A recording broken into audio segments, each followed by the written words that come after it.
Мы продолжаем рассказывать вам о самых интересных событиях из хоккейной жизни. Сегодняшний специальный выпуск посвящен молодежным командам республики. Вы смотрите «Хоккей-24 Башкортостан». Меня зовут Ирина Макаренко. Здравствуйте.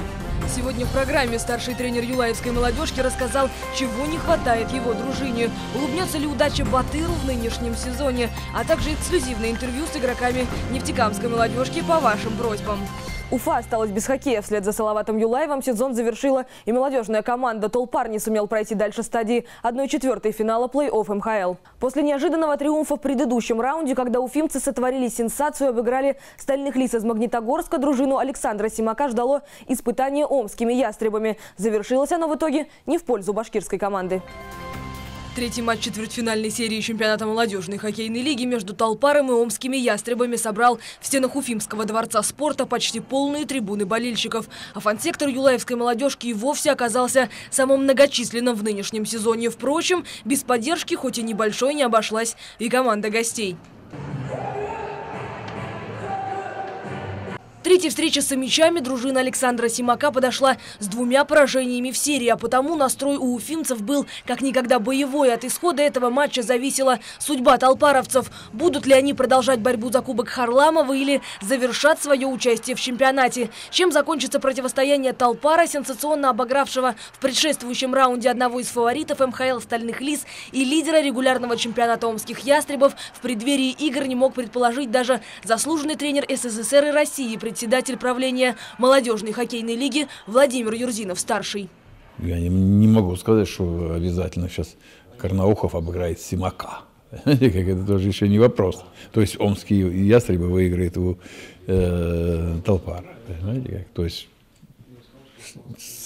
сплошные неожиданности и радостные неожиданности. Я думаю, что будет очень интересный матч, что я надеюсь, что он соберет зрителей, понимаете, то, что интересно работают и тренеры, и внимание уделяется молодежным командам, поэтому...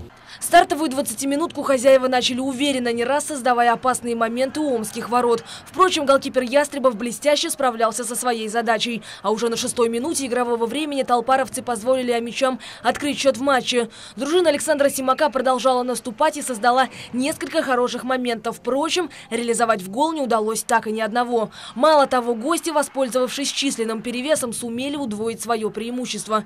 На перерыв команды ушли со счетом 2-0. Во-первых, от головы все идет, то удаление ненужное, то шайбу не вывели, то шайбу отдали в своей зоне. Вот эти мелочи они решили. Здесь соперник опытный, сразу любые ошибки наказывал. Может, другие в чемпионате, другие команды прощали, здесь сразу раз ошибся, наказали, удалился, наказали. Вторую 20-минутку уфимцы начали с реваншистским настроем, но шайба упрямо не залетала в ворота омичей. Не раз свою команду на последнем рубеже обороны выручал Олег Шилин. Реализовать численное преимущество в 2 игроков толпаровцам также не удалось. Опасных моментов и ворот сибиряков дружина Александра Симака до конца периода создала еще немало. Но и на этот раз фортуна оказалась на стороне гостей. Как итог, счет на табло так и не изменился. Тяжелейшие игры, все 3 для нас, особенно сегодня, когда соперник играл дома. Переиграл нас и по моментам, и по движению. Но сегодня, я думаю, нас выручил вратарь Олег Шилин. И мы реализовали свои возможности.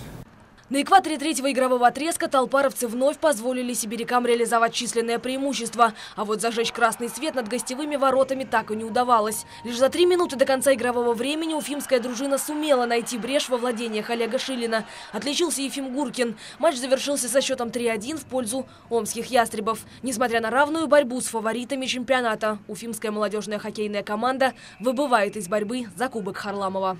Серия была хорошая, мы не выступали намного, равные матчи были. Не могу сказать, что ребята плохо играли, все старались, бились. Мы могли выиграть, могли проиграть, но нам не повезло. Будем готовиться. Впрочем, несмотря на поражение, толпаровцы не отчаиваются и уже в следующем сезоне планируют показать все свое мастерство и улучшить результат. А вот для еще одной команды из Башкортостана все, похоже, только начинается. На неделе команда Константина Полозова достаточно неожиданно оформила себе путевку в финал первенства молодежной хоккейной лиги. стадии 1/8 финала нефтекамцы в 4 матчах обыграли команду «Красноярские рыси». Затем под горячую руку батыров попал казанский «Ирбис», что стало, пожалуй, главной сенсацией текущего плей-офф. В следующем раунде от рук башкирской команды пал еще один представитель Татарстана – альметьевский «Спутник». Причем нефтекамцы неизменно брали верх в серии со счетом 3-1. В итоге за право обладания Кубком регионов Батыр сыграет с сильнейшей командой регулярки клубом «Юниоры» из Кургана. Первый матч соперников запланирован на ближайшую субботу. Отметим также, что финальная серия длится до 3 побед, а победитель помимо трофея получает еще и повышение в классе, то есть право в следующем сезоне сыграть в чемпионате молодежной хоккейной лиги. По вашим многочисленным просьбам в сегодняшнем специальном выпуске мы подготовили 3 эксклюзивных интервью. Именно вы выбирали, кто из игроков нефтекамской молодежки примет участие в программе. На вопросы отвечали Андрей Балаба, Ильяс Гарифулин и Александр Степаненко. Андрей, здравствуй. Как можешь прокомментировать серию с Альметьевском? Привет, Ирин. Ну, что могу сказать?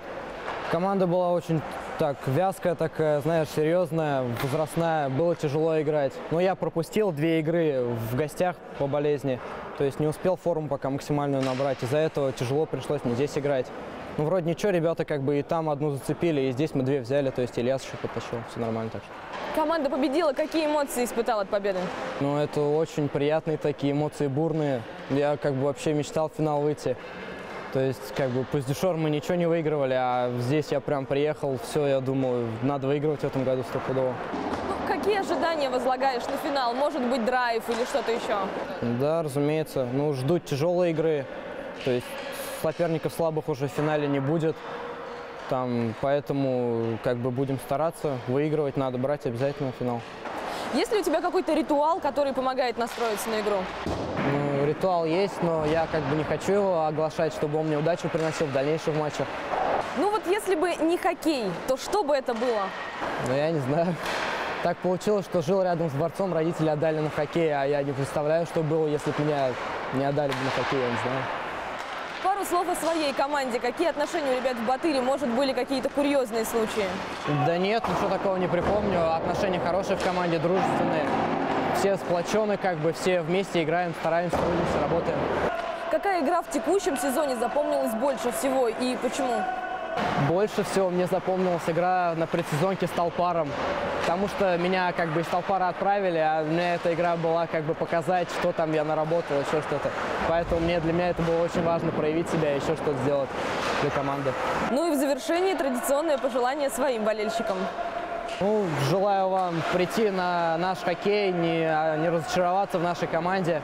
То есть мы будем стараться, чтобы вы улыбались на трибунах, сидели, смотрели, как мы возьмем золото. Спасибо большое за интересную беседу. Еще раз с победой. До свидания. Все, спасибо, до свидания.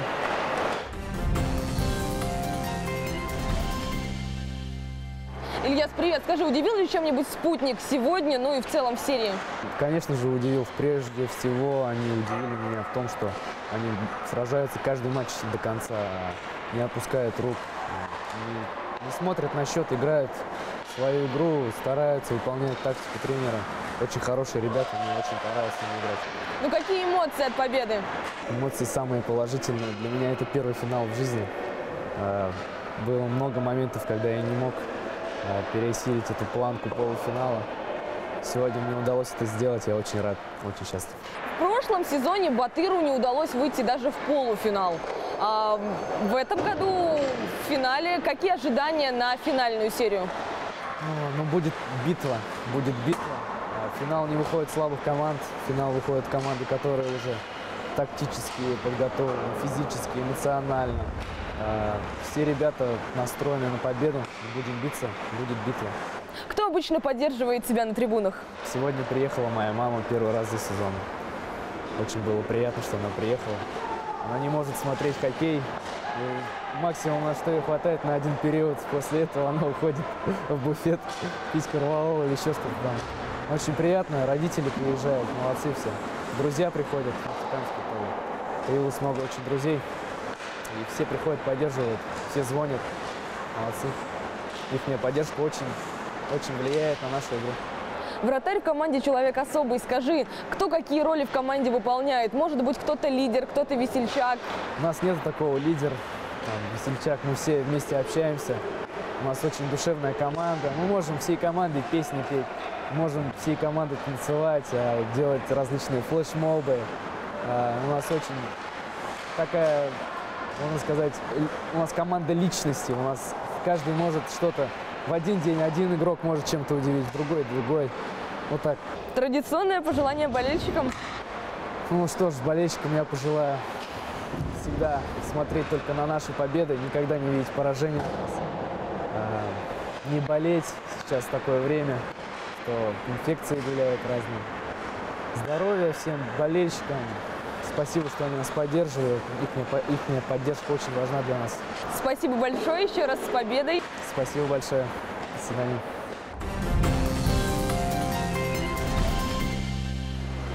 Саш, привет. Как можешь прокомментировать серию с Альметьевском? Здравствуйте, Ирина. Ну, хорошие игры были, тяжелые. От обороны играли больше. Хороший соперник. Радостно, весело выиграли. В прошлом сезоне команда, к сожалению, не смогла выйти даже в полуфинал. В этом году вы уже в финале. Какие эмоции? Эмоций много. Даже говорить ничего неохота. Перехлестывает все сразу. Глаза разбегаются. Покричали, да и все. Ну, рады были очень сильно. Ты уже успел сыграть в Таросе. Чем отличается игра в двух командах? Батарея, эмоции, все, ну, как бы команды там все ложится, все биться до конца там. Ну, эмоции большая часть этого. Таросе такого, как бы, ну, есть эмоции, но большая часть там самоотверженности и тактика этого. На твой взгляд, в какие моменты у команды были спады и в какие подъемы? Спады не особо были, так только устали, усталость чувствуется. Ну, восстанавливаться надо получше как-то. Трудно это делать, многих сил уже нету. Ну а так в основном все делали правильно. Где-то там не повезло, где-то больше повезло. В целом все то же самое. Если бы не хоккей, то что? И более ближе к инженеру, там строительство, вот это все мне как-то, ну, с детства было такое, что любил строить, там дома еще что-нибудь такое, все рисовать, такое вот. Ну, ближе к этому больше. Но если честно, то кроме хоккея, по-моему, ничего больше не так. Вообще не нужно ничего. Ну и традиционно для нашей программы слова для твоих болельщиков. Огромное им спасибо, поддержка сумасшедшая просто. Приятно очень видеть, как болеют, приходят на хоккей к нам. Лишь бы приходили, и все, будем играть ради них, победа только ради них.